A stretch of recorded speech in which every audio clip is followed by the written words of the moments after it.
Kumusta kayong lahat? Hiyori nga pala ng Wano Kuni Anime.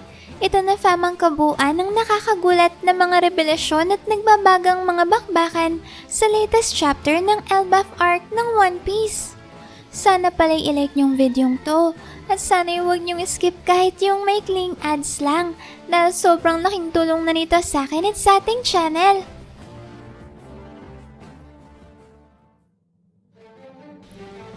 Sa simula pa nga lang ng chapter may kagad na sumalubong sa atin ng nakakapanghinang eksena kung saan makikita natin si Luffy na duguan at tila bawala ng malay.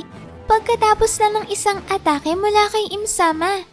Mula naman sa likuran ni Luffy ay mapapansin natin ang mythical weapon na Emptiness Sword Bowu na kasalukuyan pa ring nakatarak sa gitna ng kanyang katawan. Dito nga may tila ba walang magawa si Luffy sa kanyang kasulukuyang posisyon at ang tanging maririnig nga lang natin mula sa kanya ay ang kanyang malalim na paghinga at mahinang pagsigaw na dulot ng matinding sakit mula sa nakamamatay na pinsalang binigay sa kanya ni Im-sama. Sa sumunod na panel naman ay makikita natin si Imu na seryosong pinagmamasdan si Luffy habang nakatuhog pa rin ang katawan nito sa kanyang espada. Makailang sandali naman nang lumipas at bigla na lang umabante si Im-sama at dito'y aktong itatarak ng Emptiness Sword Bowu sa puno na nasa kanyang harapan. Tila napaigik naman sa sobrang sakit si Luffy dahil nga sa biglang paggalaw ng espada na nakatusok pa rin sa kanyang katawan. Hindi naman nagtagal at nagawa ng may tarak ni Im-sama ang Emptiness Sword Bowu sa puno na tuluyan pa ngang tumagos dito habang nakatusok ang katawan ni Luffy. Mukha namang mas lalo pang nasaktan si Luffy sa ginawa ni Im-sama dahil bigla na lang siyang napasigaw ng malakas pagkatapos may tarak ni Imu sa punong maalamat na sandata. Dahil naman sa naging aksyon na yan ni Im-sama ay nagmistulang nakapako ang katawan ni Luffy sa gitna ng puno. Pagkatapos yan may lumipat naman ang chapter sa grupo ng Straw Hats na nasa Sunrealm, malapit sa Walrus School at Owl Library. Dito'y makikita natin si Usopp na tila bigla na lang kinutuban ng masama nang may mapansin siyang tila may isang nakakapangilabot na pangyayari. Naalarma naman ng iba pang Straw Hats sa naging reaksyon ni Usopp, kaya napatanong si Nami kung ano raw bang bigla na lang niyang naramdaman. Nag-aalangan namang sumagot si Usopp at nauutal na tinanong kung okay lang raw ba kaya ang kalagayan ni Luffy ngayon?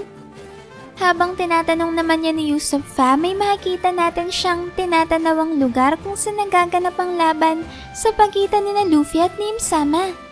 Pagkatapos namang magsalita ni Usopp ay natatarantang sumagot si Nami at sinabing wag naman raw sana siyang takutin ni Usopp. Dito ay napatanong si Nami kung ano raw bang pinagsasasabi ngayon ni Usopp at bakit bigla na lang raw siyang nag-alala sa kalagayan ni Luffy. Pahabol pa ni Nami kailan raw ba nila nakitang hindi okay ang kalagayan ni Luffy. Gayong alam naman nila na kailanman ay hindi sila binigo ng kanilang kapitan. Pagkasabi niya ni Nami kagad naman siyang pinaalalahanan ni Jinbei na wag raw nilang kalimutan kung paanong madali lang tinalo ng kalaban ngayon ni Luffy, ang isang dambuhalang ancient giant na pinaubaya pa nga ni Luffy sa kanila. Mabilis namang kinainis ni Prince Loki ang naging komento na yan ni Jinbei, kaya tinawag niyang fishman si Jinbei at tinanong dito kung sino raw bang tinutukoy nito na madali lang tinalo ng kanilang kalaban, gayong nakakagalaw pa naman raw siya ngayon. Tila naman hindi na pinansin ni Jinbei ang pagrereklamo ni Prince Loki at bagkus ay nagpatuloy lang siya sa pagsasalita na sinasabing wala raw duda na bigla na lang humina ang haki ni Luffy sa gitna ng pakikipagtos niya sa kanilang bagong kalaban. Pagkatapos naman yan may lumipat ang eksena kina Brook at Frankie kung saan makikita natin silang sinusubukang gisingin si Princess Shuri pagkatapos matunaw ng yelo na bumabalot sa kanyang katawan. Dito may pinaalalahanan ni Frankie si Brook na wag raw nilang biglain ang pagpapainit sa katawan ni Princess Shuri. Sumagot naman si Brook at sinabing wag raw mag-alala si Frankie dahil wala naman raw taglay na init ang kanyang katawan at puro nga ito kalansay at buto-buto. Habang tangan-tangan naman ni Brook ang katawan ni Princess Shuri, ay tinanong niya ito kung ano raw bang nangyari sa kanya sa mga nagdaang taon at kung siya raw bang tumulong para mawala sa pagkakatali ang kanyang crew. Sa kabila naman ng sunod-sunod na pagtatanong na yan ni Brook ay nananatiling walang malay si Princess Shuri. At sa dulo ng eksenang yan may makikita naman natin si Ragnir na bigla na lang pumunta sa kinaroroonan ni na Brook at tila ba pilit niyang pinipigilan ng paggising nila kay Ganko. Inihanda naman ni Usopp ang kanyang sandata at itinutok ito kay Princess Shuri habang sinasabihan ni Brook si Ragnir na wag itong makialam sa kanilang ginagawa. Dito may tinanong ni Usopp si Brook kung okay lang ba siya at kung sakali man raw nakalaban nga ang babaeng ito ay nakahanda na siyang umatake. Pagkatapos yan may makikita naman natin ang kapitan ng New Giant Warrior Pirates si Hyro din at ang manggagamot ng kanilang crew na si Gerd na nakasakay sa isang Elbaf ship na ngayon ay bumubulusok pababa kung nasaan sina Prince Loki at ang grupo ng Straw Hats. Kaagad namang nakita ng Accursed Prince ang kanyang mga kapwa Giants. Subalit dahil nga tad-tad pa rin ang malalalim na sugat ang kanyang katawan, ay hindi niya nagawang makagalaw upang iwasan ang barkong pabagsak na sa kanya. Dahil dyan may tuluyang nahulog ang dambuhalang Elbaf ship sa mismong katawan ni Prince Loki. At sa lakas nga ng impact nito, ay mabilis na nasira ang barko, kaya naman tumilapon ang parehong katawan ni na Hyro din at Gerd. Mabuti na nga lang at saktong dumating si Chopper at dito'y ginamit niya ang kanyang guard point dahilan upang masalo niya ang lumipad na katawan ni Gerd.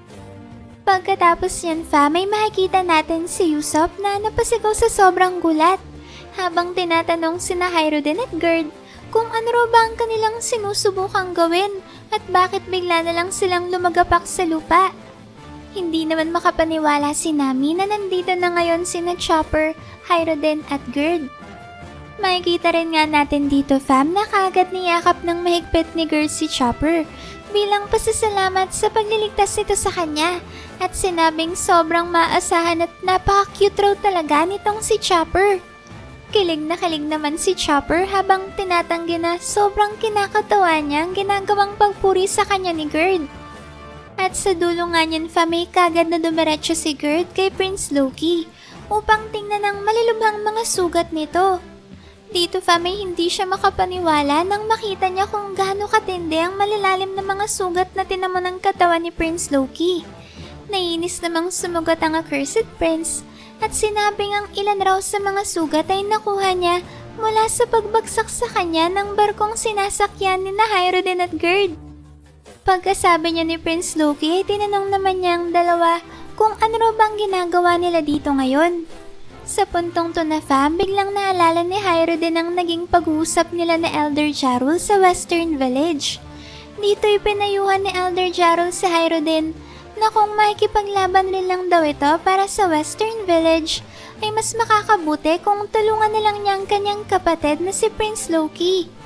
Kagad namang tinutulan ni Hyro din ang payong ito ni Elder Jarul na sinasabing paano raw ang mga batang dinukot ng mga demonyong Holy Knights. Sumagot naman si Elder Jarul at sinabing kahit naman raw may ligtas na Hyro din ng mga bata ay magsisilbi lang itong pansamantalang pagkapanalo. Dito ay tananong ni Elder Jarul kung naniniwala raw ba si Hyro din na ang plano ng mga Holy Knights na sakupin ng kaharian ng Elbaf ay napagdesisyonan ng world government sa katatapos lang na reverie. Sinabi ni Elder Jarul na hindi lang isang biglang desisyon ng ginagawang pag-atake ngayon ng world government sa Elbaf at malaki raw ang posibilidad na ang sentro ng lahat ng kaguluhang ito ay ang misteryosong individual na kadadating lang ngayon sa Warland. Pagkatapos naman niyang maalala ni Hyro din ay bigla niyang tinanong ang kanyang kapatid na si Prince Loki kung may nalalaman raw ba ito tungkol sa totoong katauhan ng bagong kalaban na umatake ngayon sa Elbaf. Sumagot naman kagad ang Accursed Prince at kinumpirma na may konting ideya raw siya sa kung sino ba talaga ang misteryosong individual na umatake sa kanilang kaharian. Pagkasabi niya ni Prince Loki ay muli rin namang pinakita ang kagubatan ng Sunrealm kung saan kasalukuyang nagaganap ang laban sa pagitan ni Luffy at Im-sama. Dito pa may makikita natin si Imo na bigla na lang nagpalabas ng panibagong espada mula sa ring ng itim na apoy na nakalutang sa kanyang likuran. Habang ginagawa naman niya ni Im-sama, ay sinabi niya na mukhang hindi na raw pala kayang gumalaw ni Luffy. At pagkasabi niya na ipinaliwanag naman niya na ang rason pala kaya hindi makagalaw si Luffy ay dahil sa natatanging kakayahan ng kanyang espada. Sinabi ni Im-sama na ang espadang ito ay may kakayahang humigop ng life force ng kanyang kalaban, dahilan upang mawala ng lakas si Luffy ngayon. Kasabay naman ng pagpapaliwanag na yan ni Im-sama ay kapansin-pansin ang pag-ubo ng dugo ni Luffy, pati ng paghabol niya sa kanyang paghinga. Sa sumunod na panel naman may tinanong ni Im-sama kung ilang sandata pa raw bang kailangan niyang gamitin para tuluyan ng malagutan ng hininga si Luffy. At habang sinasabi yan ni Imo, ay makikita naman natin ang dugo ang mukha ni Luffy na bahagya na ngang maimulat ang kanyang mga mata. Dito may sinabi ni Im-sama ang buong pangalan ni Luffy na Monkey D. Luffy at nilarawan ito bilang isang kasuklam-suklam na pangalan. Pagkasabi niya ni Im-sama, ay bigla na lang niyang tinanong kung paano raw kaya nangyari na magkaiba ang apelyido ng dalawang nakatatandang kapatid ni Luffy. At ang unang araw sa mga ito ay pinaslang ng isang Marine Admiral at ang ikalawa naman ay isang prominenteng miyembro ng Revolutionary Army. Samantala namang sinasabi yan ni Im-sama ay makikita natin at tila babigla na lang nag-iba ang ekspresyon sa mukha ni Luffy at ngayon ay tinitingnan niya ng masama si Imo.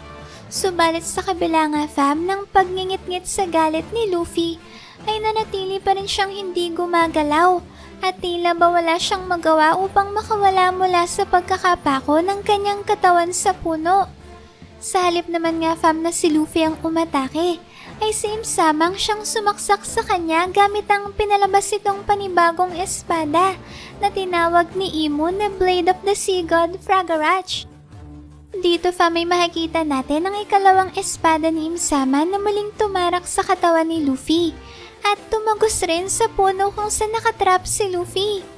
Kagad ngang napasigaw ng malakas si Luffy pagkatapos siyang masaksak ng Blade of the Sea God Fragarach ni Imo na tumama sa kanang bahagi ng kanyang dibdib. Dahil dyan may dalawang malamat na sandata nang nakatarak ngayon sa dibdib ni Luffy. Kaya siguradong mas lalo pa siyang walang magagawa ngayon para makawala mula sa pagkakapako ng kanyang katawan sa puno. Pagkasaksak naman ni Im-sama kay Luffy ay muling nagpatuloy sa pagsasalita si Imo na sinasabing kahit raw magkakaiba ang pangalan ni na Luffy at ng kanyang dalawang nakatatandang kapatid na sina Ace at Sabo ay pare-pareho naman raw na magagaspang ang pag-uugali nilang magkakapatid. Pagkasabi naman niya ni Im-sama may makikita natin si Luffy na hindi na nakapag-react pa sa naging pahayag ni Im-sama dahil nga sa patuloy niyang pagsusuka ng dugo. At sa dulo naman ng panel na yan may bumalik na ulit ang eksena sa grupo ni na Prince Loki kung saan sinabi niya na mukhang si Im-sama raw palang individual na naging sentro ng kanilang usapan pagkatapos masawi ang kanyang ama na si King Harald. Sinabi ni Prince Loki na meron pang araw na banggit si Red Hair Shanks tungkol kay Im-sama nung mga panahong yon. Pagkasabi naman niya ng Accursed Prince ay dito na biglang nagsimula ang isang flashback na naganap pagkatapos matalo ni Prince Loki si King Harald habang nasa ilalim pa nga ang hari ng impluensya ng kapangyarihan ni Im-sama. Sa flashback na to may makikita natin ang mas batang bersyon ni Nagaban at Shanks na nakikinig habang nagsasalita si Prince Loki. Dito ay sinabi ni Prince Loki na gamit nga raw ang kapangyarihan ng kanyang mythical Nidhogg form ay ipaghihiganti niyang pagkamatay ng kanyang ama, pati na rin ang mga tauhan nito na nasawi sa naganap na malagim na insidente sa Aurus Castle. Sunod namang nagsalita si Shanks at kalmadong pinaalalahanan si Prince Loki na naiintindihan niya naman raw ang galit na nararamdaman nito ngayon, subalit hindi raw ito dapat magpadalos-dalos sa paggawa ng aksyon. Tila naman kinagalit ng Accursed Prince ang pagtutol na ito ni Shanks sa kanya, kaya tinanong niya ito kung bakit raw ba siya pinipigilan ni Shanks na ipaghiganti ang kanyang ama. Medyo naiinis na rin namang sumagot si Shanks na sinabing tinuturing niya raw na kaibigan si King Harold. Kaya naman kung siyang tatanungin, ay syempre gusto niya ring ipaghigante ang pagkamatay nito. Yun nga lang ay kailangan pa rin nilang pag-isipan ng mabuti ang kanilang magiging susunod na hakbang. Dito ay seryosong pinaliwanag ni Shanks na ang pagtatangka nga ng world government na sakupin ang buong kaharian ng Elbaf ay hindi ang kanilang pangunahing layunin. Dahil ang pagnanais nga raw ng world government na mapasakamay ng kanilang kapangyarihan ng Warland ay bahagi lamang ng kanilang paghahanda sa magaganap na malawakang digmaan. Pagkasabi niya ni Shanks ay napatanong naman si Prince Loki kung meron pa raw bang ibang kalaban ng world government bukod sa Elbaf. At kung sakali man nga na may iba pang gagarahing kaharian ng world government, ay labas na raw siya doon dahil ang gusto lang naman niya yung may paghigante ang hindi makatarong ang pagkamatay ng kanyang ama, pati na rin ang mga nasawing sundalo ng Oris Castle. Paglilinaw pa ng Accursed Prince ay plano niya raw panagutin ang responsable sa lahat ng mga karumal-dumal na krimen na nangyari sa Elbaf. Pagkasabi naman niya ni Prince Loki ay tinanong siya ni Shanks at sinabing kung ganun nga raw ang gusto niyang gawin, ay sino raw bang mismong individual sa world government na may sala at siyang papanagutin ng Accursed Prince. Gigil namang sumagot si Prince Loki at sinabing basta ang world government daw mismo ang kanyang pagbabayarin. Pagkasabi naman niya ng Accursed Prince ay kalmado lang siyang sinagot ni Shanks na sinabing ang individual raw na kumontrol at nagmanipula kay King Harold ay walang iba kundi ang mismong hari ng buong mundo. Kaagad namang kinabigla ni Elder Jarul ang naging pahayag na yan ni Shanks. Kaya bigla siyang napatanong kung ano raw bang ibig sabihin nito sa kanyang sinabi. Gayong ang buong konsepto nga raw ng pamumuno ng world government ay walang isang individual lang siyang maghahari sa buong mundo. Sunod namang nagpahayag ng reaksyon si Gaban at dito'y sinubukan niyang paalalahanan si Shanks tungkol sa sensitibong bagay na kanyang tinatalakay. Tinanggap naman ni Shanks ang paalala ni Gaban at sinabing wag raw itong mag-alala dahil sigurado naman daw siya na hindi basta-basta paniniwalaan ang kanyang mga sinabi. Natawa naman si Prince Loki sa malaking revelasyon na yan ni Shanks at sinabing simple lang raw pala ang lahat kung ganon dahil kung totoo nga ito ay ang hari ng buong mundo ang siyang may sala at bilang paghihiganti ay tatapisin niya ang ulo nito. Muli namang sumagot si Shanks at sinabing ang kapangyarihan raw ng hari ng buong mundo ay imposibleng masukat. Kaya sa puntong ito ay wala pa raw tsansa na manalo si Prince Loki laban dito. At yun raw ay nakadepende pa kung magagawa ng Accursed Prince na makarating man lang sa Holy Land. Dagdag pa ni Shanksay kung tama nga raw ang sinasabi ni Prince Loki na ganun lang kasimple ang lahat. Ay matagal na raw sanang may nakagawang tumapos sa buhay ng King of the World. Pagkasabi niya ni Shanks ay bigla namang pumasok sa isipan ni Prince Loki ang idolo niyang si Rox D. Sabek na minsan ang matagumpay na nakapasok sa Pangaea Castle sa Marishua. Subalit sa kabila nun ay hindi nito nagawang tapusin ang buhay ng hari ng buong mundo. Nagpatuloy naman sa pagsasalita si Shanks at sinabing hindi pa raw ito ang tamang panahon para labanan nila ang King of the World. Kaya naman hindi raw nila dapat apurahin ang kanilang mga sarili, katulad ng ginagawa ngayon ni Prince Loki. Pagkasabi niya ni Shanks ay tsaka naman siya pinatahimik ng Accursed Prince na sinabing wala raw itong karapatan na basta-basta na lang siyang utusan sa kung anong kanyang dapat at hindi dapat gawin.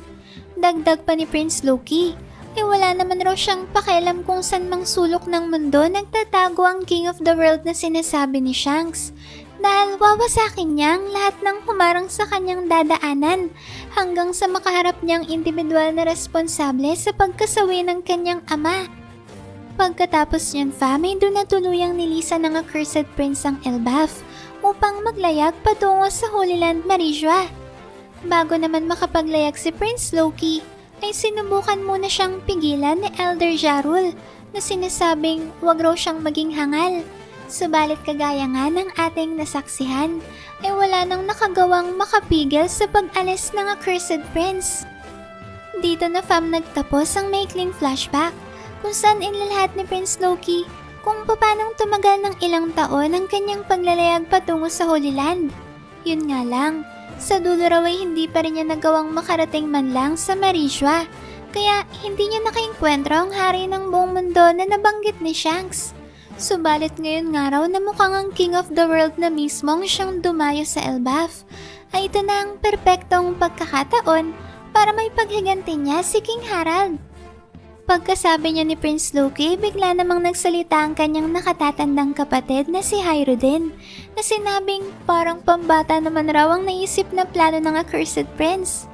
Kaagad namang kinagalit ni Prince Loki ang naging komento ng kanyang nakatatandang kapatid. Subalit bago pa muling makapagsalita ang Accursed Prince, ay noon ang magsalita si Hyrule na sinabing wala naman raw siyang tutol sa planong to, kaya hayaan raw sana siya ni Prince Loki na tumulong na may ipaghiganti ang kanilang ama. Dito fa may makikita naman natin ang reaksyon ng Straw Hats tungkol sa napakalaking revelasyon na inihag ni Prince Loki tungkol sa King of the World na nagkahari sa buong mundo. Kapansin-pansin na tila ba hindi makapaniwala si Jinbei na totoo talaga ang kinwento kanina ng Accursed Prince, habang si Nami naman ay napatanong kung para saan pa ba ang 5 elders kung meron naman palang mas mataas pa sa kanila. Kasabay naman fam ng labis sa pagkabigla na yan ni Nami at Jinbei ay ang mahigpit na pakiusap ni Brook kay Ragnir na kung maaari wag na itong makialam pa sa ginagawa niyang paggising kay Princess Shuri. Sinagot naman kagad ni Ragnir ang pakiusap ni Brook, at sa pamamagitan nga ng pagta-translate ni Chopper ay nalaman nilang si Ragnir pala talaga ang siyang nagkulong kay Princess Shuri sa yelo, at kaya niya raw ito ginawa dahil labis raw talaga itong mapanganib. Sobra namang kinagulat ni Brook na si Ragnir pala ang responsable kung bakit nakulong sa dambuhalang bloke ng yelo si Princess Shuri. At pagkasabi nga niya ni Ragnir ay emosyonal namang nagpaliwanag si Brook na sinabing marahil nga raw ay may tuturing na mapanganib si Princess Shuri. Subalit nagawa niya lang naman raw ang mga kasuklam-suklam na bagay na yun sa Elbaf dahil kinokontrol siya ng kanilang kalaban. Dagdag pa ni Brook ay para na nga raw niyang tunay na anak si Princess Shuri, kaya nakakasiguro siya na hindi nito magagawa ang mga krimen na yun. Tila naman naantig ang puso ni Ragnir sa naging pahayag ni Brook. Subalit kagad rin naman itong napalitan ng pagkalito nang mapaisip si Ragnir kung paano kaya nangyari na anak ni Brook si Princess Shuri, gayong napakalayo ng kanilang itsura sa isa't isa. Pagkatapos naman niya ay makikita natin na bigla na lang lumitaw sa harapan ni Chopper ang clone ni Robin. Nagawa nga yan ni Robin Fam sa pamamagitan ng paggamit niya ng isa sa special abilities ng kanyang taglay na Hana-Hana no Mi para Misha Devil Fruit. At base naman sa naging reaksyon ng clone sa eksenang ito, ay tila ba narinig ni Robin ang lahat ng mga interesanteng bagay mula sa naging matinding revelasyon ni Prince Loki tungkol sa nababalot sa misteryo na King of the World. Gamit naman ang kanyang clone ay sinabihan ni Robin si Chopper na kung maaari pumunta muna ito ngayon sa loob ng Owl Library. At pagkasabi nga niya ng clone ni Robin, ay tsaka naman napansin ni Chopper si Sol na kumakaway mula sa loob ng dambuhalang silid aklata ng Elbaf. Sa puntong to naman fam ay biglang bumalik ang eksena sa nakakapanghinang tagpo kung saan patuloy pa rin niyang pinapahirapan ni Imsama si Luffy habang nakapako ang katawan nito sa gitna ng puno. Dito'y makikita natin si Imsama na aktong bumubunot ng panibagong sandata mula sa ring ng itim na alab ng apoy na nakalutang sa kanyang likuran. Sinabi ni Imu ng ikatlong sandatang ito raw ang siyang sunod na magpapahirap kay Luffy. At pagkatapos siyang masabi ni Imsama ay humingi naman siya ng paumanhin dahil sigurado raw siya na hindi lang basta simpleng sugat ang maibibigay ng ikatlong sandatang ito sa katawan ni Luffy. Dito pa may nagpatuloy lang sa pagsasalita si Imsama na sinabing sa kasamang palad nga raw ni Luffy ay ang Axe of Shingtia ng ikatlong sandata na kanyang nabunot. Habang sinasabi naman niya ni Imo ay patuloy lang nating maririnig ang mas bumibilis pang paghingal ni Luffy na tila ba unti-unti nang kinakapos ang kanyang paghinga nang dahil sa tindi ng mga pinsala na kanyang tinanggap. Mapapansin rin natin sa eksenang ito fam ang kabuuang itsura ng ikatlong mythical weapon ni Imu na Axe of Shengtian at ito nga isang malaking palakol na nababalutan ng itim na apoy. Pagkatapos naman yan fam ay bigla na lang lumipat ang eksena sa pagtutuos ng Holy Knight ni Imu na si Saint Summers laban sa isa sa monster trio ng Straw Hats si Zoro. Dito'y makikita natin si Zoro na inactivate ang kanyang King of Hell 3 sword style at naghanda sa pagpapakawala ng isang malakas na atake papunta sa direksyon ni Saint Summers. Kasabay naman yan ay makikita rin natin ang paghahanda ni Saint Summers upang salubungin ang paparating na atake ni Zoro, kung saan kapansin-pansin nga na tila ba nagbago ang kanyang sandata. Mula kasi fam sa isang matinik na kanabo, ay tila ba naging isang malaking espada na ang hawak na sandata ni Saint Summers ngayon. Sa sobrang kumpiyansa naman ni Saint Summers na baliwala lang sa kanyang atake ni Zoro, ay tinawanan niya lang ang paparating na atake. Dito na natin malalaman fam na ang teknik pala na ginamit ni Zoro ngayon ay ang King of Hell 3 Sword Serpent 103 Mercies Dragon Damnation. Ito fam yung mismong finishing move ni Zoro na ginamit niya para tuluyang pabagsakin si King, ang Lunaria na first Yonko commander ni Kaido. Subalit base nga sa makikita natin dito, ay napakadali lang sinalag ni Saint Summers ang isa sa pinakamalakas na atake ni Zoro. Hindi man lang nga gumamit ng isang named attack si Saint Summers sa salpukan nilang to, at sa halip nga na isang malakas na teknik, ay isa pala sa mga mythical weapon ni Im-sama ang ginamit ng Holy Knight para tapatan ang napakalakas na atake niya ni Pirate Hunter. Yan na nga fam ang Sword of Wrathgram na minsan na rin ginamit ni Im-sama para mabaliwala ang napakatinding lightning attack ni na Prince Loki at Ragnar. Habang nagaganap naman ang salpukan ni na Saint Summers at Zoro, ay sinimulang ikwento ng Holy Knight ang tungkol sa 19 na mga hari na nagtatag sa mundong to, 800 taon nang nakakaraan. Sinabi ni Saint Summers na nagkasundo raw ang 19 na mga haring to, na itarak ang kanilang mga sandata sa paligid ng empty throne bilang panunumpa ng kanilang katapatan na walang sino man sa kanilang mas nakatataas, at ang kanilang taglay na otoridad at kapangyarihan bilang mga hari ng mundo ay pantay-pantay lang. Pagkasabi niya ni Saint Summers ay inisa-isa naman niyang sabihin ang pangalan ng ilan sa mga sandata ng 19 na hari.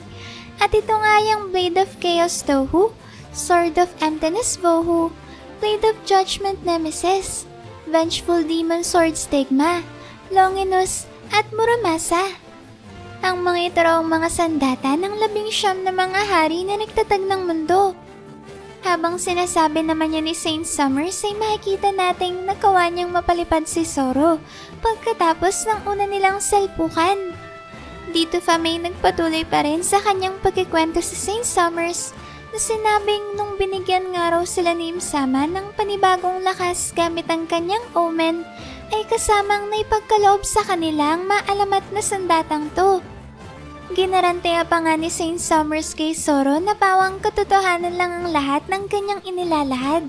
Kaya naman sana raw ay naiintindihan na ni Zoro ngayon na ang gamit-gamit niyang sandata at lakas ay ang mismong kapangyarihan na nagpasuko sa buong mundo. Sinabi ni Saint Summers na ang kaharap raw ngayon ni Zoro sa laban ay ang mismong kapangyarihan na nagpatiklop at sumakop sa mundo 800 taon nang nakakaraan. Tila naunawa naman ni Zoro kung gaano katindi ang persa na kailangan niyang mahigitan sa labang to, na makikita nga natin sa gigil na ekspresyon sa kanyang muka. Pagkatapos yan fa may pinakalala naman ni Saint Summers kay Zoro ang gamit-gamit niya ngayong sandata, ang Blade of Wrathgram na nagmula pa sa kanilang pamilya na House of Shepherd sa Marisha. Habang pinapakita naman ni Saint Summers ang maalamat na sandata kay Zoro, ay kapansin-pansin ang itim na alab ng apoy na pumapalibot sa talim ng legendary weapon. Dahil dyan pa may malaki ang posibilidad na bukod nga sa pagiging mythical ng Blade of Wrathgram, ay may kasama rin itong kapangyarihan ng omen na direktang nanggagaling mismo kay Im-sama. Sa dulo naman ng eksenang yan ay makikita natin ang seryosong mukha ni Zoro na tila ba malalim ang iniisip kung paano niya matatapatan ang nag-uumapaw na kapangyarihan na nasa kanyang harapan. Pagkatapos naman nga ni Zoro ay ang laban naman ng kapwa niya monster trio na si Sanji ang sunod na pinakita sa chapter. At katulad nga fam ng ginawa ni Saint Summers, ay ginamit na rin ngayon ni Saint Killingham ang mythical weapon na taglay ng kanyang pamilya na House of Rimoshifu. At ang maalamat na sandatang ito ay ang legendary spear na Longinus. Dito fa may makikita natin sa Saint Killingham sa kanyang hybrid Kirin form na hawak-hawak ang Longinus at aktong papasugod na kay Sanji. Makikita naman natin si Sanji sa dulo ng panel na ngayon ay naghahanda para tapatan ang paparating na atake ni Saint Killingham. Grabe fam, mukhang hindi talaga biro ang kailangang malampasan dito ni Sanji. Dahil hindi lang si Saint Killingham at ang legendary mythical weapon nito ang kailangan niyang labanan, kundi pati na rin ang pinakamalakas nitong nightmare monster na si Rain God Sasa. Sa huling bahagi naman ng chapter fam ay bumalik na ulit ang eksena kina Im-sama at Luffy, kung saan sinasabihan ni Imo si Luffy na magpasalamat dahil isa raw karangalan ang mamatay sa kamay ng mga maalamat na sandata na ginamit ng mga hari na nagtatag ng mundong to. Habang sinasabi naman nga yan ni Im-sama ay akto naman niyang hahambalusin si Luffy gamit ang dambuhalang Axe of Shintian. At dahil nga may dalawa pang mythical na espada na nakatarak ngayon sa katawan ni Luffy, ay wala pa rin siyang magawa para makaiwas man lang sa paparating na nakamamatay na atake ni Im-sama. At sa huling sandali nga bago tuloy ang tumamang finishing move ni Imo kay Luffy, ay sakto namang biglang dumating ang kaliwang kamay ng Pirate King na si Scopper Gaban. Dito fa may makikita natin si Gaban na sinalagang rumaragas ang Axe of Shintian ni Imo gamit ang kanyang dalawang mas maliit na palakol. Kaya naman dahil dyan ay matagumpay na napigilan ni Gaban ang malakas na atake ni Im-sama na nagresulta sa pagkasagip ng buhay ni Luffy mula sa tiyak na kapahamakan. At ang mas matindi pa nga dyan fam, ay nagawa rin ni Gaban na mahati ang puno kung saan nakapako ang katawan ni Luffy. Dahilan upang mas madali na siyang makalaya mula sa dalawang maalamat na espada na nakatarak sa kanya. Habang nangyayari naman yan fam, may makikita natin si Im-sama na galit na nakatitig kay Gaban. Habang si Gaban naman ay ginantihan lang ng malaking ngiti ang kanyang kalaban. At para naman nga fam tuloy-tuloy ang matitinding aksyon, ay ito na ang mga patikim natin para sa nag-aapoy ng mga kaganapan sa paparating na chapter 1190 na pinamagat ng The Person Whose Death Would Make People Happy. Pagkatapos ng masagip ni Gaban si Luffy ay tila ba bigla na lang niya itong kinutsa at sinermonan. Dito ay napatanong pa nga si Gaban at sinabing hindi raw ba isang Emperor of the Sea si Luffy? Pero bakit sa kabila ng kanyang pagiging isang Emperor ay kinailangan pa siyang saklolohan ng isang sugatang matandang hukluban? Kaya naman sobra daw talagang nakakadismaya ang pinakita ngayon ni Luffy. Hindi naman siya natapos ang paninermo ni Gaban dahil dito ay sinabi niya na ang pagkamatay ng Pirate King ay isang pangyayari na labis na kinatutuwa ng maraming tao at ito raw ay sa kadahilan ng ang lahat ng mga tao ay pinapangarap na makaupo sa trono ng hari ng mga pirata. Kaya naman kung gusto raw ni Luffy na maging Pirate King habang namumuhay ng masaya at komportable ay mas makakabuti kung umuwi na lang raw siya. Pagkatapos namang masabi ni Gaban ang mararahas na pananalitang yan para kay Luffy, ay tsaka naman niya naalala ang kanyang mga dating crewmates at mga kaibigan, katulad ni na Roger, Rayleigh, Oden, Shanks, Crocus at Whitebeard. At habang inaalala yan ni Gaban ay bigla na lang niyang naisip na si Luffy nga raw ang individual na matagal na nilang hinihintay na dumating. Matapos naman nga ang sandaling pagbubulay-bulay na yan ni Gaban, ay tsaka niya hinagis papunta sa malayong katawan ni Luffy. Dito na fam nagpatuloy ang laban sa pagitan ni Im-sama at Gaban, kung saan makikita natin si Imo na nagpalabas na naman ng panibagong maalamat na sandata na tinawag niyang Honebami, o Bone Eater. Ang sandatang yan ay isang Japanese sword na sabay naman niyang ginamit kasama ang dambuhalang palakol na Axe of Shinten. Pagkatapos namang may handa ni Im-sama ang kanyang dalawang maalamat na sandata na hawak-hawak niya sa kanyang magkabilang kamay, ay doon na niya inatake si Gaban. Habang papasugod naman sa kanya si Im-sama, ay saktong nagpakawala si Gaban ng isang napakalakas na teknik na tinawag niyang Shinmon Hasen Fukushu. Sa ataking yan, fam, ay nagpakawala si Gaban ng hindi mabilang na flying slashes papunta sa direksyon ni Im-sama. Habang si Im-sama naman ay ginamit ang kanyang dalawang mythical weapons para salagin ang paparating na malakas na atake ni Gaban. Sa lakas nga, fam, ng finishing move na yan ni Gaban, ay nagawa nitong tuluyang mawasak ang kalupaan na kanilang tinutungtungan ni Im-sama, dahilan upang pareho silang mahulog pababa sa underworld. Pagkatapos naman ng napakatinding salpukan na yan, ay makikita natin ngayon na nagtamo ng matinding sugat si Im-sama, kahit na nagawa niya pang masalag ang finishing move na pinakawala ni Gaban. Ang nakakalungkot nga lang dito, fam, ay hindi lang pala si Im-sama ang nagtamo ng matinding pinsala, dahil sa dulo ng chapter ay makikita natin si Gaban na nakahandusay sa underworld at putol na ang kaliwang kamay. Kasabay naman ng eksenang yan ay ang gulat na reaksyon ni Luffy pagkatapos niyang makita ang delikadong sitwasyon ni Gaban ngayon. Grabe, fam, kahit hindi pa nakaka-recover si Gaban mula sa nakamamatay na sugat na binigay sa kanya ni Ganko, ay nagawa niya pa rin makapagdulot ng matinding pinsala kay Im-sama. Yun nga lang ay dahil nga si Im-sama ang kalaban ngayon ni Gaban, ay mataas talaga ang tsansa na malagay sa alanganin ng kanyang buhay. Pero sana naman, fam, ay maging susi na ang nakakalungkot na pangyayaring to para matauhan na si Luffy at magising na ang kanyang natatagong kapangyarihan. Paano kaya kung sa oras na meron ngang masamang mangyari kay Gaban, ay doon naman ma-awaken ni Luffy ang lihim na kakayahan ng kanyang mythical Zoan Devil Fruit, at sa wakas ay i-reveal na sa atin ni Oda na meron palang Dark Nika version ng totoong Devil Fruit awakening ni Luffy. Lalo na nga, fam, at malaki ang posibilidad na lamunin si Luffy ng negatibong emosyon sa oras na may masama na ngang mangyari kay Gaban na siyang nagligtas sa kanyang buhay. Grabe, sobrang na-excite na tuloy akong makita ang susunod na magiging matinding power up ni Luffy. Kayo ba, fam, ano sa tingin yung next evolution ng kakayahan ni Luffy? Maraming salamat, fam, sa solid at walang sawa ninyong pagsuporta sa akin at sa ating channel. Sana'y palagi lang kayong ligtas at nasa mabuting kalagayan. Mag-ingat kayo palagi. See you on our next video and stay good, fam!